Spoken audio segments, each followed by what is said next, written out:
Sir, আগামীকালকে আপনি আমার পড়াইতে আইসেন না। কি কারণে আসবো না? আগামীকালকে আমি আমার গার্লফ্রেন্ডের সাথে ডেট করতে যাব রেস্টুরেন্টে। তো লজ্জা লাগে না স্যারের সামনে এসব কথা বলতে? গার্লফ্রেন্ডের সাথে আমার কতদিন দেখা হয় না। ও নিচ্ছি না আমার সাথে ব্রেকআপ করে নিবে। কত বছর ধরে প্রেম করিস? এই 3 বছর ধরে। তোর কি একটু লজ্জা করে না? হ্যাঁ, তোর কি একটু শরম করে না যে এখন নাক টিপলে তোর দুধ বাইর হবে? তুই এখনো প্রেম করিস, তুই রিলেশন করিস, তোর আবার গার্লফ্রেন্ডও আছে। আর আমি এসব কিছু বলতে পারি না, এখনকার যুগ, এগুলো এখন বয়সের দোষ। আমি এটা বলতে পারবো না। তবে আপনি আগামীকালকে আসেন না প্লিজ। না না, কোনো অজুহাত হবে না। আগামীকাল আমি পড়াতে আসবো এবং আগামীকাল আমি তোমার পরীক্ষা নিব, সেপ্টার পরীক্ষা। দেখুন স্যার, সেপ্টার পরীক্ষাটা একদিন পড় নেন না, তাহলেই তো হয়ে যাচ্ছে। কোনো অজুহাত হবে না, কোনো অজুহাত হবে না। আর আমি কোনো অজুহাত মানবো না। My decision is final decision.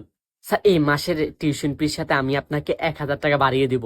তুই কি আমাকে ঘুষের লোভ দেখাচ্ছিস? হ্যাঁ, আমি একজন শিক্ষক। হ্যাঁ, আমি পড়ালেখা করে শিক্ষক হয়েছি।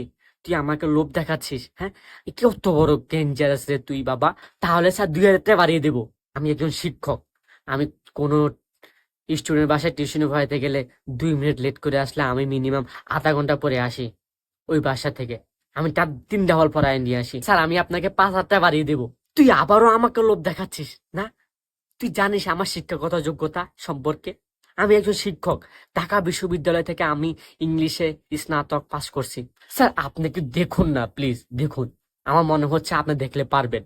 একটু দেখুন প্লিজ। ঠিক আছে, তুই যেন এত করে বলতেছিস, আমি রাজি হলাম, মানলাম।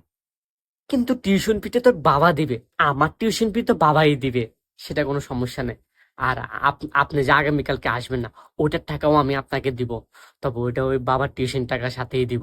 আমি যে আগামীকালকে তোকে টিউশন পড়াইতে আসবো না, ওটার জন্য তো বাবাকে আমি কি বলবো? কি আর একটা মিথ্যা কথা বলে দিবেন?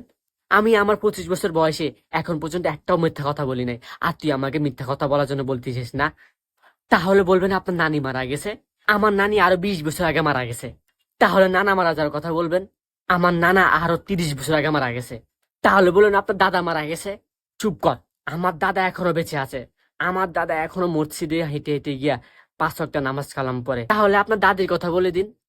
আমার দাদি এখনো বেঁচে আছে।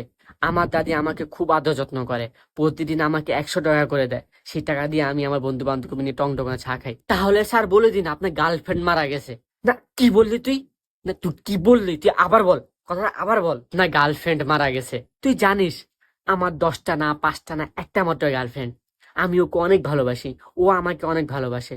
ও আমাকে ছাড়া বাঁচবে না, আমি ওকে ছাড়া বাঁচবো না। আর তুই ওকে মেরে ফেলার জন্য বলতেছিস?